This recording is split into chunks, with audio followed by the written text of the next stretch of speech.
Imagine stepping into a royal court. Golden chandeliers glimmer above your head, silk gowns sweep the marble floors, and jeweled crowns catch the flicker of candlelight. On the surface, it is the picture of elegance, refinement, and wealth. But then your nose betrays you. Instead of roses, incense, or fine perfumes, the air reeks of sweat, rot, and something far worse. The truth is, for all their diamonds and velvet, the royals of history often smelled worse than the peasants who bowed before them. You see, luxury in the past did not mean cleanliness. Behind those gilded doors, kings and queens practiced habits so unhygienic, so revolting, that even the poorest farmer might have thought twice before sharing a meal with them. These rulers may have commanded armies and signed treaties that shaped the world, but their private lives were a battlefield of filth, disease, and stench. Today, we imagine royalty as flawless, immaculate gowns, polished jewels, dignified grace. But the reality was shockingly different. In fact, the closer you got to a royal, the more unbearable the experience became. Their bodies, their palaces, even their beds were crawling with things most of us would never tolerate for a single night. In this video, we'll uncover 5 of the most disgusting habits of royalty, from rarely bathing to living in parasite-ridden splendor. And by the end, you may find yourself wondering how anyone survived being near them at all. In the modern world, a hot shower is one of life's simplest pleasures. But for centuries, the very idea of immersing oneself in water was viewed with suspicion, even fear. To our ancestors, bathing was not a symbol of health, but of danger. And for royalty, who lived under constant threats, both political and medical, the risk was seen as too great. It was widely believed that water carried disease, that it could seep into the pores and poison the body from within. A bath wasn't seen as refreshing, it was seen as reckless. So kings, queens, and nobles avoided it whenever possible. Instead, they covered their bodies with layers of perfume, powders, and oils, masking the stench rather than removing it. Imagine entire courts reeking of sweat and decay, overpowered by thick clouds of rose water and musk. The result was not pleasant, it was nauseating.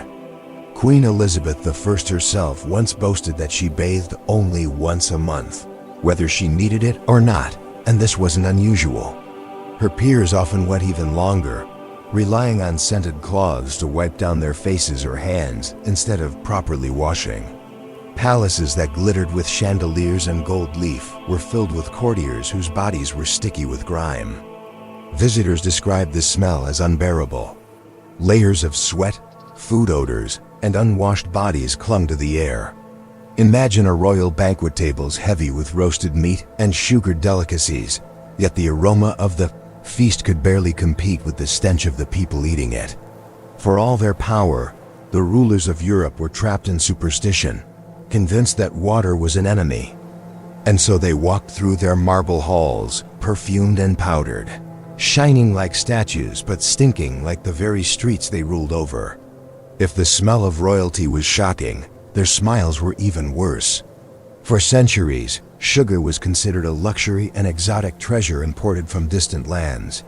While common people might taste it only on rare occasions, kings and queens gorged themselves on it daily. Cakes, candied fruits, sugared wine, even meat glazed in honey sugar was everywhere at the royal table. And their teeth paid the price. By the late 1500s, sugar consumption among nobles had reached extreme levels. Teeth blackened, rotted, and fell out entirely. But instead of being seen as a shameful sign of poor health, rotten teeth actually became a strange mark of wealth. To have a mouthful of decay meant you had indulged in what only the richest could afford. Some lower-class people even went so far as to darken their own teeth with soot, to mimic the look of nobility. Queen Elizabeth I is perhaps the most infamous example. Visitors to her court described her teeth as black and rotten, a shocking contrast to her pale, powdered face. She loved sugar so much that by the end of her life, she struggled to eat solid food. Henry VIII also suffered constant dental pain. often needing teeth pulled in the most primitive fashion, without anesthesia, without proper tools, and always with agony. Dentistry in those times was crude at best. A rotting tooth was often yanked out with pliers, the patient screaming in the chair while servants held them down. There were no numbing agents, no clean instruments, just brute force. Infection was common, and many suffered more from the cure than the disease. So imagine the royal banquet halls once again. A sea of wealthy courtiers, smiling with mouths full of black stumps, chewing on candied meats and spiced pies, blood sometimes trickling from their gums. A court dripping in gold and jewels, but grinning with the teeth of corpses. If their bodies and teeth were already a nightmare, their hair and clothing carried horrors of their own. In an age without proper hygiene, lice and fleas were constant companions, and even the most powerful kings and queens could not escape them. Their elaborate wigs and layers of fabric became crawling nests of parasites. Scratching and itching became part of daily life. At the court of Louis XIV, the Sun King, it was said that nobles could be seen constantly raking at their scalps, trying to find relief. Wigs, those towering symbols of power and elegance, often hid colonies of lice. Servants would take special combs, heat them in the fire until glowing red, and run them through the wigs in an attempt to burn the insects alive. The smell of singed hair and scorched bugs filled the chambers, a grotesque ritual masked as grooming. Clothing offered no escape. Heavy silks, velvets, and brocades were rarely washed, which meant they became infested with fleas. Courtiers were sometimes forced to wear flea traps, small pouches filled with blood or cloth that would attract the insects away from the skin. Beds were no better, stuffed with straw or feathers that quickly turned into breeding grounds. Parasites did not just cause discomfort, they spread disease.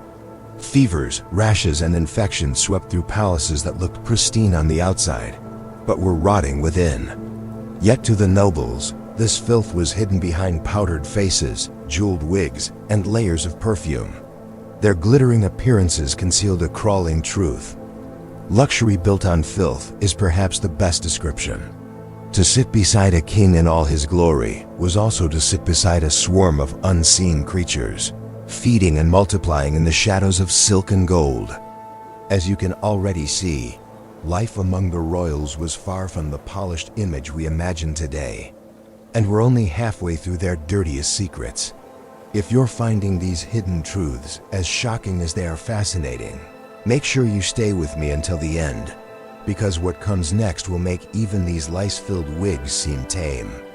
The image of a royal palace often brings to mind glittering halls, golden staircases, and endless gardens, but the reality of life inside these grand estates was far less enchanting. For all their beauty, many palaces were filthy beyond imagination, reeking of human waste and decay. Versailles, the crown jewel of France, may have dazzled visitors with mirrors and chandeliers, but beneath that surface, it functioned more like an open sewer. Proper toilets were rare, and plumbing as we know it today simply did not exist. Instead, nobles relieved themselves wherever it was convenient. Courtiers were notorious for using staircases, corners of halls, and even the palace gardens. Chamber pots overflowed, often left unemptied for days, and the stench lingered in the air no matter how many perfumes or incense. Burners were lit. Visitors from abroad often commented that the grandeur of Versailles was matched only by the unbearable smell. This problem was not limited to France. Across Europe, castles and palaces suffered the same fate. Waste disposal systems were primitive, often little more than a hole in the floor leading to a pit outside. These pits overflowed, attracting rats, flies, and disease. Even the grandest banquets were held in halls where the stench of urine and rot mixed, with the scent of roasted meats and fine wines. The irony was staggering. Palaces designed to display wealth and refinement ended up being some of the dirtiest places in the kingdom. Walls painted with gold leaf could not hide the filth that clung to every corridor. Behind the image of civilization, life at court was closer to chaos. To walk through these halls was to experience a dizzying contrast. Beauty and filth locked together, a perfume bottle in one hand and a chamber pot in the other. If the halls of the palace were foul, the beds of royalty were no better. Despite being draped in silk canopies and embroidered sheets, these beds were often cesspools of filth and discomfort. Sheets were rarely washed, sometimes left unchanged for months or even years, as laundering such heavy fabrics was seen as unnecessary and laborious. Instead of cleanliness, they sprinkled herbs or petals onto the sheets, believing that sweet smells could purify the filth. Beds themselves were breeding grounds for fleas and mites. Mattresses stuffed with straw, feathers, or wool would be reused for decades, becoming dense with dirt, sweat, and parasites. To slip beneath royal covers was to share the night with entire colonies of insects. Nobles often scratched through the night, mistaking the bites as some mysterious illness rather than the obvious infestation in their bedding. And then came the company. Beds were rarely private. Servants, attendants, or even animals shared the space. Cats and dogs were common bedfellows, and in some cases, livestock was brought inside to provide warmth during the bitter winters. The smell of animals mingled with the stench of unwashed sheets, creating an atmosphere that was anything but restful. For all the splendor of their chambers, royal bedrooms were anything but luxurious. A gilded frame and velvet drapes could not disguise the crawling reality hidden within. To sleep like a king meant to endure a night of itching, stench, and restless discomfort. When we imagine kings and queens of the past, we picture crowns, gowns, and endless power. But the truth behind their daily lives is far less majestic. From avoiding baths to preserve their health, to feasting on sugar until their teeth rotted black, to scratching at wigs infested with lice, the rulers of Europe lived in ways that would horrify us today. Their palaces, those glittering symbols of wealth, often smelled worse than the streets outside, and their beds, draped in velvet, crawled with insects and filth. These were people who commanded armies, who shaped nations, who wrote laws that still echo into our modern world, and yet they lived surrounded by decay. The contrast is staggering, almost unbelievable. Power did not buy them comfort, knowledge did not save them from superstition, and gold could not purchase cleanliness. Their world was one of illusions, where beauty was painted over rot, and perfume tried in vain to cover stench.